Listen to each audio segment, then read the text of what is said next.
Hi guys, I'm Bobsy, and in this video I'll be going through how to make a rigid body jump. Now this is basically a bit of a follow-up from my previous video, which was called how to control a rolling ball. I received several comments asking for how to make the ball jump, and so that's the first thing that I'm going to be going through. Now I'm not going to be writing the code with you in this one since I've actually already set it up. I'm just going to be going through how it works so you understand how you can write it, and the script will of course be found in the description as well. So first of all, we need to do a ground check. We always need to do this when we are jumping. We need to check if we're on the ground, and since we're using a rigid body, we cannot just check automatically if it's on the ground because that's not included in a rigid body. Now one way that we could do this is that we can do a raycast down. What a raycast basically is we shoot an invisible laser from the center of our object straight down, and we will typically just have it stop right underneath of the object to check, well, is there anything in this vicinity? If there is, we are on the ground. Now this is exactly what I've done. What you need to set up is a public layer mask ground layer. This basically means what can this raycast interact with or not. For example, we don't want it to interact with our own player, and there might be certain other objects we don't want to be able to jump off of, and we can control that through this ground layer. The next thing is the distance of the raycast. So this is basically how far is that from the center of the ball down to where we want it to stop. Now in my case it's super easy because the scale of Unity objects is just always 1 unit, and since the scale is 1, that means that from the center and to the bottom there's 0.5.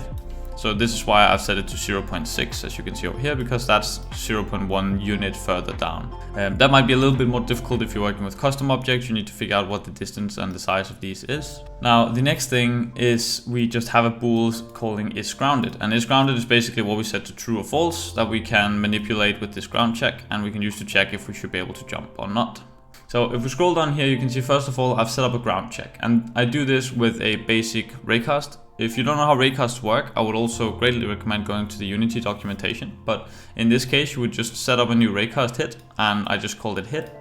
And then in an if statement we do a physics.raycast, and then we choose where we raycast from, which direction we raycast, what our output is, which in this case was this raycast hit we made up here, the raycast distance, and the layers that the raycast should hit. That's basically always the setup of a raycast. Now these last two aren't really necessary if you don't want them, but in our case we do want them because we don't want the player to just jump when there's anything under him in any distance. And so what we're saying basically is if this raycast that we just set up here, which is shooting down at the 0.6 and is hitting our layer, we are grounded, and if it's not hitting anything, we're not on the ground. This is a very basic ground check, and this definitely can have some flaws, but this is a really good starting point. Now if you scroll further down, I've just set up the jumping as well, saying that if we are pressing the key, which is space, and we are grounded, then we can do whatever jump command we put in here. Now in the case of a rigid body, we would still use the add force command, and we would do vector3.up because, well, a jump is typically upwards, and we would have some sort of jump force that we set up.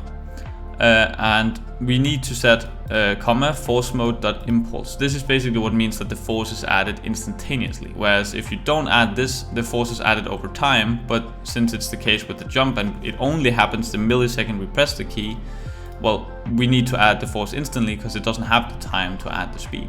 So you can also see up here at the top I've made a public float called jump force. Now it's a very basic setup from out here. So on the ball, which in this case is our player, I've just made a new layer by going up here and clicking add layer, and I've just added a player in here. Then I went to the ball and I made sure to apply this layer. Then I go down here to the ground layer and I make sure to disable the player layer because we don't want to be able to jump if we're hitting ourselves, obviously. Then I've just set a jump force of something, in my case I just put 7, and the raycast distance, which I put at 0.6. And this is basically everything to make the jump functionality work, which is like so. And you can see when I press space, I jump around just fine. Now, the last thing that I just want to mention is also, it was also asked, the jumping question was asked by Code with Krishna and Michael Walsh. But Michael Walsh also asked, how do you disable the mouse? He doesn't want to be able to see the mouse when we're playing, and that's super simple. So in the start functionality of our script, I just put cursor.lockState equals cursor lock mode locked. This basically means that the mouse is locked to the center of the play area, and cursor.visible equals to false means that, well, the cursor is no longer visible. And then I just added this very simple functionality up here, saying that if we get the key down, which is escape, we basically do the inverse of this. So we set cursor lock mode to none, which means it's not locked to the center of the screen. And we set the cursor.visibility to true, so we can see the cursor again. So as you can see, when I enter play mode, you can see my cursor's gone. It's not here. I'm trying to move around my mouse, but that's nothing. And as soon as I press escape, my cursor will show up on the screen again, and I can stop the game easily. And yeah, this was basically it. I hope it was helpful. I try and be as quick as possible. If this was helpful to you, feel free to like and subscribe. And also, I've made a new Discord server. I thought it could be really cool to interact with you guys. This was also a question asked in the comments if I have anywhere they can interact with me, and I thought, you know, why not just set up a Discord immediately? I'm no big YouTuber, but I thought it could be really cool interacting with you guys, being able to help you out more directly. So feel free to join that, and I'll gladly ask any questions or answer any questions. And if you have any questions, also feel free to ask them in the comments. That is very much appreciated. And thank you, and have a wonderful day.